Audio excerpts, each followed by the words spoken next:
Hello friends, welcome back to your channel current affair exam. आज है 3 जनवरी 2024। आज के इंपॉर्टेंट वीडियो में इंपॉर्टेंट करंट अफेयर के बारे में डिस्कस करने वाले हैं। सबसे पहले कर लेते हैं पिछले सेशन का रिवीजन। पहला है, हाल ही में किसको केंद्रीय रिजर्व पुलिस बल यानी सीआरपीएफ का महानिदेशक नियुक्त किया गया है? तो अभी हाल ही में अनीश दयाल सिंह नए महानिदेशक नियुक्त किए गए। हाल ही में प्रधानमंत्री नरेंद्र मोदी ने कहा 14 फरवरी 2024 को BAPS हिंदू मंदिर का उद्घाटन है, तो ये करेंगे, तो ये यूएई में करेंगे। हाल ही में खाड़ी सहयोग परिषद ने किस देश के साथ मुक्त व्यापार समझौता किया है? तो अभी हाल ही में साउथ कोरिया देश के साथ समझौता किया है। नेक्स्ट है, हाल ही में किसको 16वें वित्त आयोग का चेयरमैन बनाया गया है? तो नीति आयोग के पूर्व उपाध्यक्ष अरविंद पनगड़िया को बनाया गया है। नेक्स्ट है, हाल में केंद्र सरकार ने सुकन्या समृद्धि योजना में ब्याज दर को बढ़ाकर कितना प्रतिशत कर दिया है? तो इस समय 200 बेसिस पॉइंट बढ़ाकर 8.2% कर दिया। इसके पहले 8% था। नेक्स्ट है, हाल ही में किस राज्य सरकार ने आदिवासियों और दलितों के लिए वृद्धा पेंशन की आयु घटाकर 50 वर्ष कर दी है? तो ये वृद्धा पेंशन की आयु झारखंड सरकार द्वारा कर दी गई है। किसके लिए? आदिवासियों और दलितों के लिए। हाल ही में देश के राष्ट्रपति जेवियर माइली ने ब्रिक्स में शामिल होने के लिए निमंत्रण को अस्वीकृत कर दिया है। तो ये अर्जेंटीना के राष्ट्रपति ने अस्वीकृत कर दिया है। और हाल ही में किसको बेटी बचाओ बेटी पढ़ाओ पहल का ब्रांड एम्बेसडर बनाया गया है? तो मिर्जापुर की इस्माइल पिंकी को।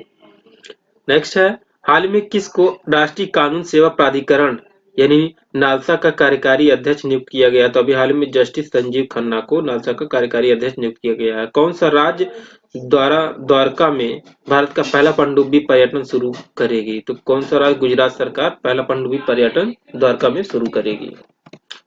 भारत विश्व स्तर पर दूसरा सबसे बड़ा इस्पात उत्पादक बन गया है। कौन सा देश प्रथम स्थान पर है? तो चीन देश प्रथम स्थान पर है।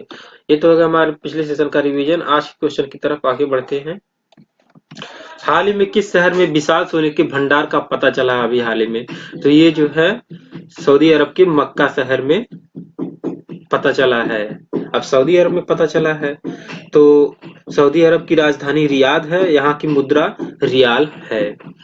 बता आपको एक और चीज बता दें, अफीम उत्पादन में अफगानिस्तान पहले प्रथम स्थान पर था और यूएन की रिपोर्ट के अनुसार म्यांमार अब शीर्ष स्थान पर है। इसका सालाना मैट्रिक 1080 मैट्रिक टन अफीम उगाया जाता है। नेक्स्ट क्वेश्चन है, डेजर्ट साइक्लोन, नाम याद रखिएगा। डेजर्ट साइक्लोन अभ्यास भारत और किस देश के बीच राजस्थान में शुरू हुआ है? तो भारत और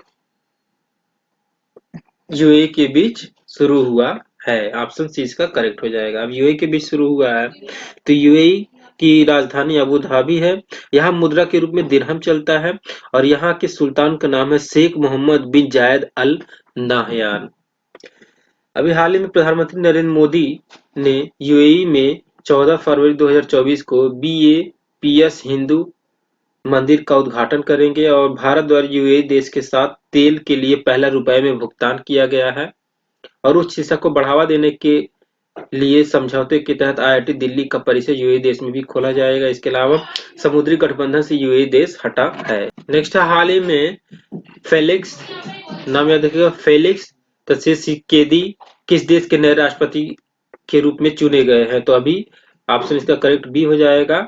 कांगो लोकतांत्रिक गणराज्य के राष्ट्रपति चुने गए हैं और अभी हाल ही में अब्देल फत्ताह अल सीसी मिस्र देश के तीसरी बार राष्ट्रपति चुने गए हैं।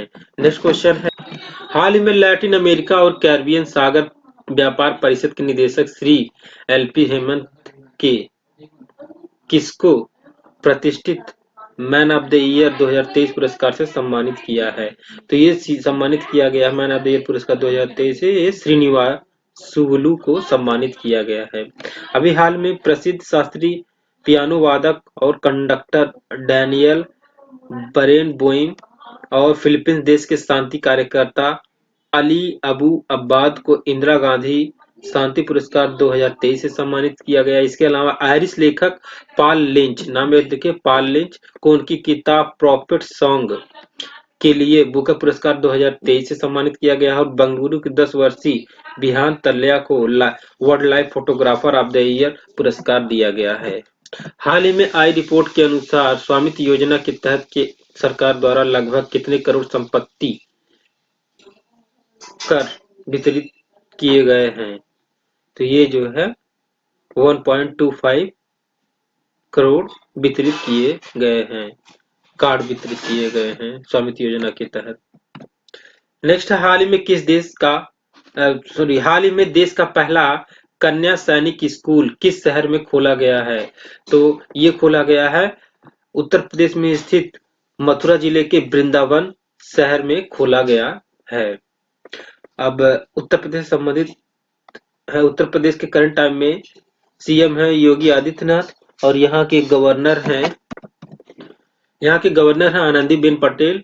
यहाँ पे उत्तर प्रदेश का प्रमुख national park Dudhwa national park है। इसके अलावा चंद्रप्रभा और कतनिया घाट वाइल्ड लाइफ सेंचुरी भी उत्तर प्रदेश में स्थित है। भारत की पहली आर्टिफिशियल इंटेलिजेंस सिटी लखनऊ शहर में बनाई जाएगी। इसके अलावा राज्य सरकार की पुलिस ने अपना व्हाट्सएप चैनल भी शुरू किया है और उत्तर प्रदेश के वाराणसी शहर के उमराह में 180 फीट ऊंचे 7 मंजिला स्वर्वेद महामंदिर का उद्घाटन किया गया। आंगनबाड़ी केंद्रों पर हार्डकोर मील योजना शुरू की गई और महिलाओं की सुरक्षा सुनिश्चित करने के लिए सेफ सिटी परियोजना शुरू की गई। इसके अलावा बुंदेलखंड एक्सप्रेसवे राज्य का पहला सोलर एक्सप्रेसवे बनेगा और उत्तर प्रदेश सरकार ने हलाल सर्टिफाइड प्रोडक्ट पर प्रतिबंध लगाया। उत्तर प्रदेश के वाराणसी में खादी कारीगर सम्मेलन 2023 का आयोजन किया गया। उत्तर प्रदेश के फिरोजाबाद का नाम बदलकर अब चंद्रनगर कर दिया गया। इसके अलावा सीएम फेलोशिप कार्यक्रम शुरू किया गया। सरकार गाय जनगणना भी कराएगी। उत्तर प्रदेश सरकार ने अंतर्देशीय मछली पालन मैदानी क्षेत्र में पूरे देश में पहला स्थान प्राप्त किया है। नेक्स्ट, हाल ही में किसने गुजरात के गांधीनगर में राष्ट्रीय सहकारी डेयरी संघ कार्यालय के नए कार्यालय भवन की आधारशिला रखी है? तो अभी हाल ही में केंद्रीय मंत्री अमित शाह ने इसकी आधारशिला रखी है। नेक्स्ट क्वेश्चन है, हाल ही में किस एयरपोर्ट के T2 को विश्व स्तर पर सी सुंदर एयरपोर्ट के रूप में मान्यता मिली है? तो अभी हाल ही में बेंगलुरु एयरपोर्ट को मिली है। ऑप्शन बी इसका करेक्ट हो जाएगा, बेंगलुरु एयरपोर्ट को। अभी हाल में विजयवाड़ा रेलवे स्टेशन को भारतीय ग्रीन काउंसिल बिल्डिंग काउंसिल द्वारा प्लेटिनम की उच्च रेटिंग के साथ ग्रीन रेलवे सर्टिफिकेट से सम्मानित किया गया है। नेक्स्ट क्वेश्चन है, हाल ही में आई WHO की रिपोर्ट के अनुसार किस देश में 10 लाख से अधिक बच्चे कुपोषण का सामना कर रहे हैं? तो अभी हाल ही में अफगानिस्तान देश के बच्चे कुपोषण का सामना कर रहे हैं। ये तो हो गए हमारे आज के इंपॉर्टेंट करंट अफेयर। हमने कल के प्रश्न में आपसे पूछा था। पहला क्वेश्चन प्रीवियस डे का क्वेश्चन है, किस विश्वविद्यालय ने पेंटोइया टैगोरी नाम से एक नए बैक्टीरिया की खोज की जिसका नाम रविन्द्रनाथ टैगोर के नाम पर रखा गया है? तो ये विश्व भारती विश्वविद्यालय ने इसकी खोज की है। काफी सारे बच्चे ने इसके बारे में डिटेल्स में लिखा है। हमारा आज का प्रैक्टिस क्वेश्चन है ऑफ द डे, हाल ही में किसको बेटी बचाओ बेटी पढ़ाओ पहल का ब्रांड एम्बेसडर बनाया गया है? इसका आंसर आपको कमेंट सेक्शन में कमेंट करके बताना है। सो फ्रेंड्स, कैसी लगी आपको ये वीडियो? यदि वीडियो पसंद आए तो प्लीज वीडियो को लाइक करिए और चैनल को सब्सक्राइब करिए और बेल आइकन को जरूर प्रेस करिए ताकि इसी प्रकार की इंफॉर्मेटिव वीडियो आपको समय से उपलब्ध हो सके। Thank you for watching, bye bye.